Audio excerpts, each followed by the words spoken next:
Bismillahirrahmanirrahim. Assalamualaikum warahmatullahi wabarakatuh. Berjumpa lagi di channel belajar bersama Pak Guru Yasin.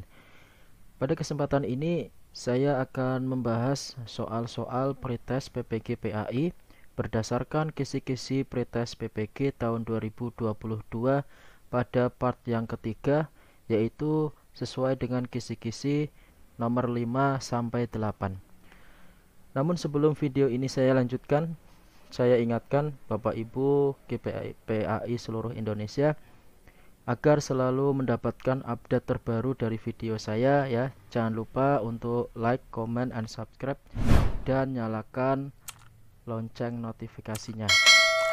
Semoga channel ini bisa bermanfaat dan memudahkan Bapak Ibu guru dalam rangka untuk mempersiapkan belajar menghadapi pretest PPG PAI pada tahun 2022 ini, dan mudah-mudahan bisa lulus semuanya. Amin ya robbal alamin. Baiklah, langsung saja. Perlu saya sampaikan bahwa kisi-kisi pretest PAI ini ya sudah beredar dan Bapak Ibu bisa dipersiapkan dari sekarang untuk belajar. Pada kesempatan ini saya akan membahas kisi-kisi masih pada modul fikih ya, yaitu pada kisi-kisi nomor 5 sampai 8. Pada kisi-kisi soal nomor 5, kisi-kisi yang kelima, yaitu materi modul fikih nikah dalam ajaran Islam. Adapun indikator soalnya disajikan deskripsi konseptual tentang nikah dalam Islam menurut pandangan para ulama fikih. Mahasiswa dapat menyimpulkan nikah dalam Islam. Berikut contoh soalnya. Soal nomor 21. Bagi orang yang merindukan pernikahan dan mampu memberi nafkah, tapi sebenarnya ia masih mampu menahan dirinya dari perbuatan zina, maka dihukumi A. Wajib, B. Makruh, C. Sunnah, D. Haram. Bapak Ibu, soal ini ya, Bapak Ibu diharapkan bisa teliti ya dan memahami tentang hukum nikah. Berikut pembahasannya. Untuk hukum pernikahan itu ada 3 ya Bapak Ibu. Yang pertama yaitu wajib. Hukum ini layak dibebankan kepada orang yang telah mampu memberi nafkah, jiwanya terpanggil untuk nikah, dan jika tidak nikah maka khawatir akan terjerumus ke dalam limbah perzinaan. Itu hukumnya wajib. Kemudian yang kedua hukumnya sunnah. Hukum ini pantas bagi orang yang merindukan pernikahan dan mampu memberi nafkah, tapi sebenarnya ia masih mampu menahan dirinya dari perbuatan zina. Kemudian yang ketiga yaitu hukumnya haram. Hukum ini layak bagi orang yang tidak mampu memberikan nafkah, dan jika ia memaksakan diri untuk menikah, maka akan mengkhianati istrinya atau suaminya, baik dalam pemberian nafkah lahiriah maupun batiniah, sehingga dengan perkawinan itu hak-hak istri atau suami tidak terpenuhi. Nah, dari sini sudah jelas ya Bapak Ibu, soal yang ini, yang merindukan pernikahan dan mampu memberi nafkah, tapi sebenarnya ia masih mampu menahan diri, yang mana? Iya, hukumnya yang sunnah ya. Ya, di sini pantas bagi orang yang merindukan pernikahan namun masih mampu sebenarnya ya untuk menahan dari lembah perzinaan. Jawabannya berarti di sini yang C ya, sunnah ya. Lanjut ke soal selanjutnya. Masih pada kisi-kisi yang sama ya, yaitu kisi-kisi soal nomor 5. Contoh soal selanjutnya, soal nomor 22. Bagi orang yang telah mampu memberi nafkah, jiwanya terpanggil untuk nikah, dan jika tidak nikah, khawatir terjerumus ke lembah perzinaan, maka nikah baginya dihukumi A. Wajib, B. Makruh, C. Sunnah, D. Haram ya. Saya kira Bapak Ibu sebagai guru PAI insyaallah materi ini ya sangat mudah, harus bisa membedakan ya. Jadi pada poin 5 ini, kisi-kisi yang kelima ini, Bapak Ibu guru beserta pretest diharapkan bisa mengidentifikasi ya apa itu hukum nikah wajib, masuk sunnah atau haram ya. Yang ke soal 22 ini sebagaimana tadi pembahasan, berarti masuk yang mana Bapak Ibu? mampu memberi nafkah, jiwanya terpanggil untuk nikah, tidak nikah maka khawatir ya. Berarti ini masuk yang wajib ya. Ya, jawabannya berarti ini A ya Bapak Ibu ya. Iya, hukumnya wajib. Lanjut ke soal selanjutnya. Kita menuju ke kisi-kisi soal yang keenam. Materinya yaitu masih modul fikih monogami dalam ajaran Islam. Indikator soalnya diberikan deskripsi konseptual tentang tujuan pernikahan dalam Islam menurut pandangan ulama fikih. Mahasiswa dapat menyimpulkan monogami dalam Islam ya. Berikut contoh soalnya. Soal nomor 23. Berikut ini adalah tujuan dari perkawinan monogami kecuali A. Naluri kebapakan dan keibuan berkembang dalam menaungi anak di masa kanak-kanak serta tumbuhnya rasa kasih sayang. B. Untuk mengantarkan keluarga bahagia akan lebih mudah karena tidak terlalu banyak beban.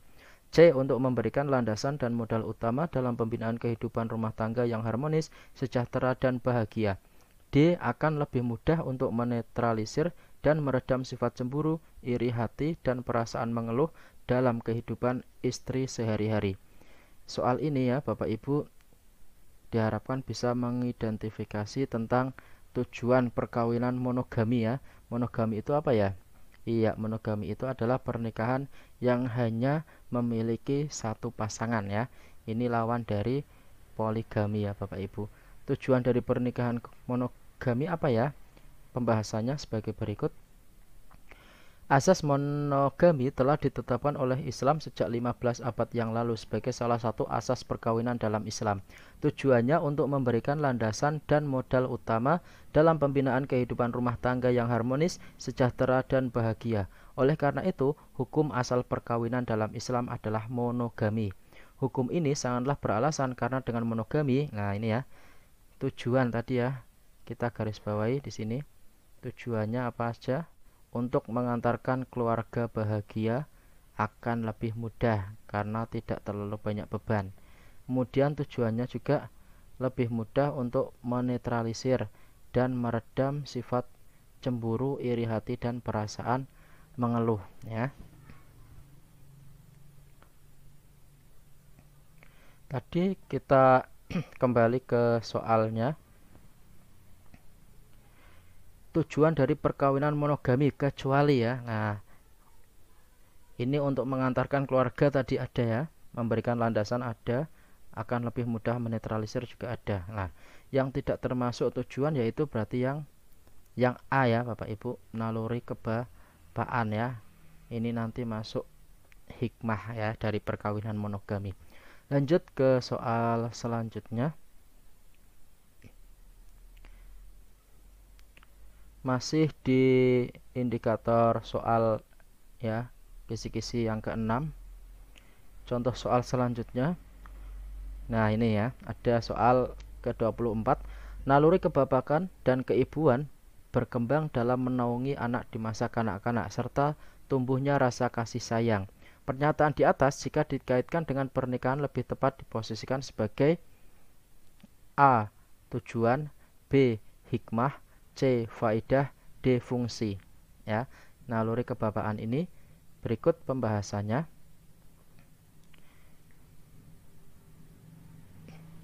Hikmah nikah ya.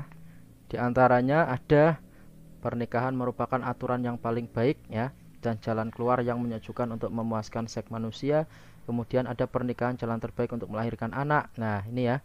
Ini yang ketiga ini ya. Yang C Bapak Ibu ada naluri kebapaan ya. Berarti masuk apa tadi? Iya ya. Ini berarti masuk yang hikmah ya. Naluri kebapaan dan berkembang ini masuk, jawabannya adalah yang hikmah. Nah, diingat-ingat ya Bapak Ibu ya. Kalau tujuan berarti yang tadi itu. Ini masuk yang hikmah. Lanjut ke soal selanjutnya. Masih di indikator soal yang sama yaitu kisi-kisi soal nomor 6. Contoh soal selanjutnya. Soal nomor 25. Memberikan landasan dan modal utama dalam pembinaan kehidupan rumah tangga yang harmonis, sejahtera, dan bahagia.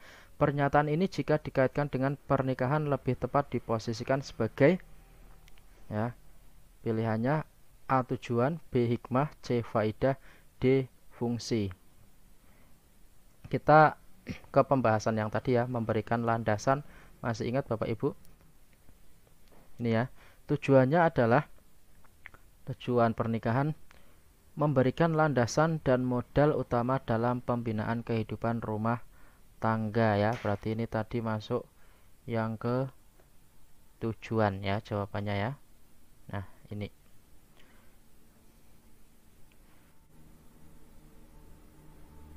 Ya, memberikan landasan dan modal utama tadi jawabannya menurut pembahasan adalah tujuan pernikahan ya. Lanjut ke soal selanjutnya. Masih di kisi-kisi soal yang sama, soal nomor 6 ya. Soal nomor 26, salah satu hikmah dari sebuah pernikahan adalah membagi-bagi pekerjaan dan membatasi tanggung jawab pekerjaan kepada suami dan istri. Hal ini menurut ulama A. Yusuf Al-Qardawi, B. Sayyid Sabiq, C. Al-Ghazali, D. Mahmud Saltut. Ya, berikut pembahasannya. Hikmah nikah ya. Setiap syariat yang diturunkan oleh Allah pasti terdapat hikmah untuk kehidupan manusia. Setidaknya terdapat 5 poin. Hal ini menurut pendapat Sayyid Sabiq ya dalam kitabnya Fikih Sunnah. Di antaranya ada 5 poin ini ya. Berarti ini menurut Sayyid Sabiq ya. Jawabannya berarti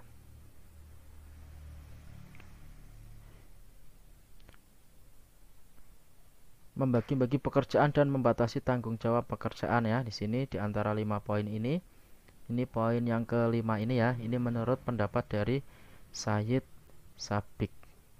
Jawabannya berarti iya, jawabannya adalah yang B ya, menurut Sayyid Sabiq. Lanjut ke soal selanjutnya.